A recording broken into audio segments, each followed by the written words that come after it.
Disaster risk management officials in Cape Town have made an urgent appeal for donations as the number of residents affected by the stormy weather continues to rise. Numerous informal settlements are flooded amid ongoing heavy rainfall. My colleague SABC News reporter Vanessa Poonah is on the ground bringing us the latest from Paarl. Good afternoon, Vanessa. Tell us about this donation that the disaster risk management is asking for. And I see that it's quite cold from the pictures that we see from you. Yes, good afternoon to you. Indeed, the disaster management officials in Cape Town have requested that those who would like to make donations to contact them at the Disaster Risk Management Centre.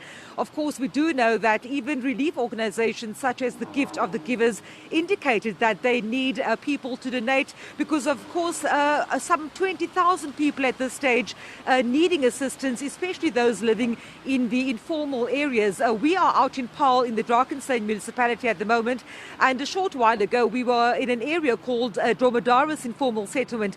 Their residents were telling us that they've been experiencing extreme weather conditions since Friday. But I am joined now by an official of the Drakensberg municipality, Louis Pinard. Louis, I want to say warm good day to you, but it's anything but warm here in Paarl at the moment.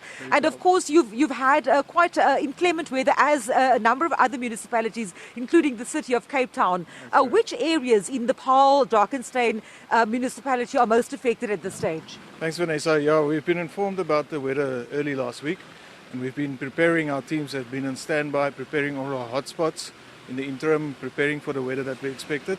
I think up to now we've been fortunate that we haven't had a lot of flooding, except for localized conditions, local hotspots that normally flood, and we've been preparing sandbags and helping the people there, getting our teams there to assist.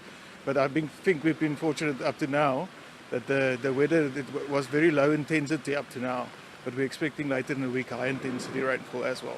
As we stand here, this temperature feels like it can't be more than 3 or 4 degrees at the moment, and of course we just drove past the Berg River, swelling up nicely as well. Are there any major concerns at this stage? Any plans for evacuations, especially of those low-lying informal areas you were talking about? Yeah. Now the river is definitely rising. It went up to about 200 cubics over the weekend after the rain on Sunday. And we're expecting that to rise again later this week. But we're in connection with the City of Cape Town and the Department of Water Affairs, along with the disaster management guys from province, to look at the dams and the levels and monitor the river as well, those levels. In terms of the people that will be, if there's any areas that will be flooded, we'll be ready to assist those people and move them to other areas where they can safely be accommodated. We of course know that a number of warnings have been put out there from the various municipalities for motorists, especially in this inclement weather. Any road closures, any passes around here that have been closed at this stage? And also, have you seen a spike in traffic disruptions or crashes for that matter? No roads closed up to now. We're monitoring the situation very closely. No big accidents on our side. Obviously, with the schools starting today again, the roads are a lot busier.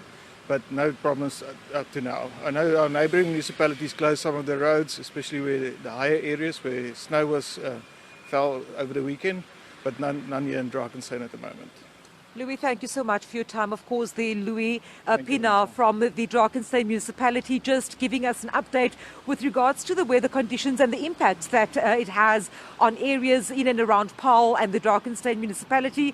Of course, it is coming down and we expect this weather conditions to continue here as well as in most parts of the Western Cape over the next few days as the series of cold fronts lash the province.